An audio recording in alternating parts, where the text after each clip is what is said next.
Konflik AS-Iran kian memanas usai Presiden AS Donald Trump mengklaim bahwa Iran meminta Amerika Serikat untuk berhenti menyerang karena adanya negosiasi. Melalui juru bicara Kementerian Luar Negeri Ismail Bagai, Iran membantah tegas sedang bernegosiasi dengan Amerika Serikat. Bagai menegaskan negosiasi Iran saat ini hanya dengan Oman yang berfokus untuk mencapai kesepahaman soal Selat Hormuz. Pernyataan Menlu Iran ini bertolak belakang dengan klaim Donald Trump yang bilang telah membatalkan serangan besar-besaran ke Iran karena ada negosiasi. ما الان مذاکره‌ای با آمریکا نداریم. مذاکرات با عمان هست، متمرکز بر تفاهم بر سر مسیری که تردد ایمن کشتیرانی از تنگه هرمز رو تأمین بکنه. تلاش ما این هست که در اولین فرصت با مشورت عمان، با همکاری عمان مسیری رو تعیین بکنیم، مسیری که قاعدتاً موقت خواهد بود، بر اساس اون بتوانیم ایمنی کشتیرانی در تنگه هرمز رو فراهم بکنیم. Presiden Amerika Serikat Donald Trump menyebut Selat Hormuz bakal dibuka 5 Agustus waktu setempat. Menurut Trump, pembicaraan dengan Iran soal pembukaan Hormuz sedang berlangsung dan bakal cepat selesai. Namun di sisi lain, pihak Iran berulang kali membantah ada negosiasi dengan Washington. We're talking about the strait, the opening of the strait, having it open literally by tomorrow, completely open. And that's phase one. And phase two is we then will talk about the nuclear capacity, the nuclear, as we've been mentioning. Basically, it's, I think, the denuclearization of Iran has to happen. And that'll be the second phase. But the first phase is the opening of the straits. The second phase will be the denuclearization, and that'll take a little while. But we're very strong on it. They cannot have a nuclear weapon. Iran cannot have a nuclear weapon. Sementara Kementerian Luar Negeri Qatar mengatakan mediasi antara Amerika Serikat dan Iran telah mencapai yang tahap progresif soal Selat Hormuz. Qatar juga menegaskan pembicaraan antar pihak masih terus berlangsung meskipun terdapat pernyataan yang berbeda dari pihak Washington dan Teheran.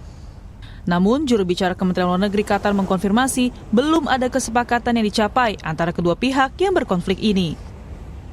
اليوم نحن نقف أمام مرحلة تاريخية. الالتزامات التي كان يطلب أن تنفذ من الطرف الإسرائيلي هي موجودة اليوم بشكل يعني أساسي على الطاولة، ومن الواضح أمام المجتمع الدولي من يعطل تنفيذ الاتفاق على الاتفاق المتعلق بخطة الرئيس ترامب والوصول للمرحلة الثانية وإعلان الرئيس ترامب حقيقة.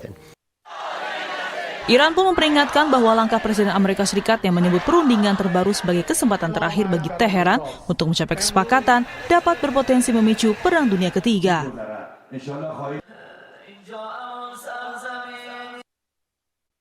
Saudara, Iran memperingatkan bahwa langkah Presiden Amerika Serikat Donald Trump ini berpotensi untuk memicu Perang Dunia III setelah Trump menyebut perundingan terbaru dengan Teheran sudah dalam tahap akhir mencapai kesepakatan.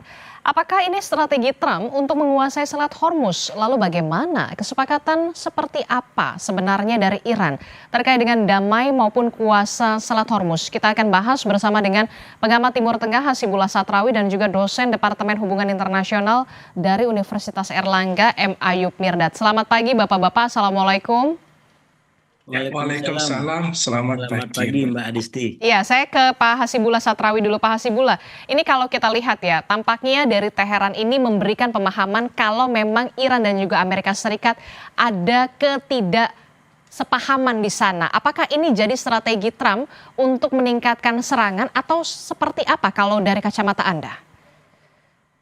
Baik, terima kasih Mbak Adisti. Selamat pagi pemirsa Kompas TV dimanapun berada.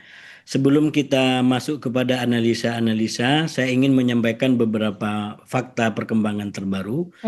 Minimal di hari ke-27 dari perang di bab kedua ini atau di hari ke-160 dari perang semenjak 28 Februari. Yang bisa kita sampaikan yang pertama bahwa memang ada perundingan intensif bahkan cukup maju di antara Iran dengan Oman. Dua pihak yang khusus dua pihak Amerika tidak terlibat kalau kata Iran, walaupun Amerika sendiri selalu menyampaikan ini dan itu, tapi secara faktual yang berunding adalah dua pihak ini. Yang kedua, bahkan perkembangannya dianggap sudah sangat maju. Sekarang sudah sampai pada tahap istilahnya membawa berkas atau draft ini pada proses piramida kekuasaan di Iran, terutama mendapatkan persetujuan dari Ayatullah Mujtaba Khamenei. Dan yang ketiga, ini berkaitan dengan substansinya, ini adalah terutama terkait dengan perubahan rute di pelayaran Hormuz.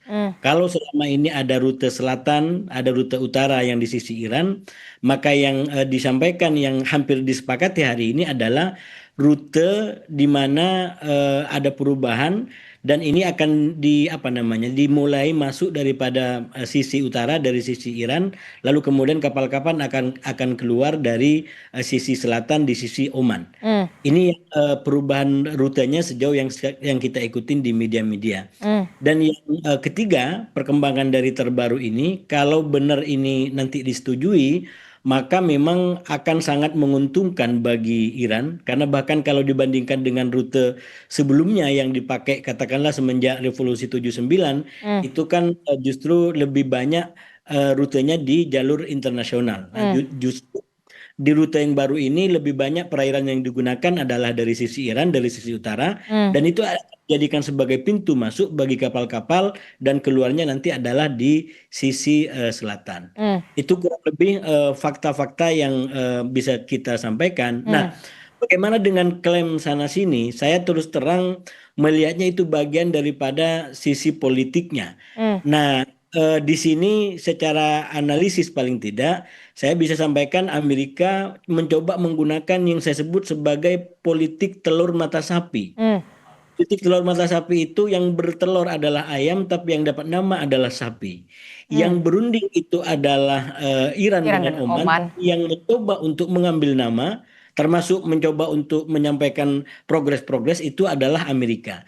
Nah, sayangnya sepertinya memang ini saya harus mengutip realitas yang sangat menyakitkan bagi kita semua, yaitu pertandingan timnas kita dengan Vietnam yang kita dikalahkan 3-0. Sepertinya Iran betul-betul seperti Vietnam dalam pertandingan itu, yang mencoba untuk menutup celah sedikit mungkin yang bisa dieksploitasi oleh Amerika untuk dijadikan sebagai klaim kemenangan. Sehingga kalau kemudian ditanya apakah ini kemungkinan ada strategi baru termasuk eskalasi yang perang dunia ketiga, atau bahkan kalau kata Amerika ini bisa jadi lebih besar daripada perang dunia, saya melihat ujungnya menurut saya cukup mungkin berbagai macam eskalasi itu. Terutama kalau katakanlah cara berunding Iran yang sekali lagi tidak mau didekati oleh Amerika, dia ingin mengawal seluruh kepentingannya, itu tidak berubah. Karena saya lupa tadi satu lagi poin yang tidak kalah penting dari faktanya, Iran mengatakan bahwa walaupun kesepahaman dengan Hormuz ditandatangani dengan Oman, ini tidak berarti pembukaan dan normalisasi kembali Hormuz. Karena bagi Iran, kalau ingin Hormuz dikembalikan lagi, maka Amerika harus memenuhi yang disebut sebagai kesepahamannya dengan Iran pada tanggal 18 Juni. Oke. Kalau kita lihat ini kan ada ketidaksepahaman antara Amerika Serikat dan juga Iran. Kalau tadi disebutkan oleh Pak Hasibullah, ada perubahan jalur pelayaran di Hormuz, jalur utara dan juga jalur selatan, yang kita tahu Pak Ayub ini adalah kesepakatan antara Iran dan juga Oman, tapi kemudian diklaim oleh Amerika Serikat bahwa mengklaim juga ini kesepakatan tinggal finalisasi lah begitu ya, tapi kemudian ini memicu kemarahan dari Teheran yang mengatakan ini berpotensi menjadi perang dunia ketiga gitu ya. Nah, apa yang hendak diciptakan, potensi semacam apa yang akan diciptakan? Benarkah ada potensi untuk perang dunia ketiga? Baik, saya juga setuju dengan Pak Hasbi tadi yang sampaikan, tapi kalau saya melihat potensi perang dunia ketiga masih sangat kecil. Karena kalau kita membandingkan perang dunia 1 dan 2 dan anggap aja perang dunia ketiga, tidak ada situasi ini atau indikator untuk terjadinya Perang Dunia Ketiga. Nah, karena tidak ada blok-blok yang besar atau antara negara-negara yang kekuatan besar, tidak ada keterlibatan negara-negara besar seperti Rusia, China, atau negara-negara lain. Jadi, potensi kejadian dari Perang Dunia Ketiga itu sangat kecil. Tetapi ada 3 skenario menurut saya kenapa Iran menggunakan Perang Dunia Ketiga. Menurut saya yang pertama itu Iran ingin membangun efek deterrence. Apa artinya itu? Untuk membuat Amerika Serikat dan termasuk sekutunya itu Israel berpikir bahwa 2 kali sebelum memperluas serangannya. Karena Trump sudah mengancam bahwa ini perundingan terakhir akan terjadinya gini-gini ini. Karena Iran mengingatkan mereka, karena akan ada konsekuensi yang harus mereka juga hadapi jika terjadinya serangan terhadap Iran. Itu yang pertama. Dan konsekuensi ini akan lebih besar daripada sebelumnya.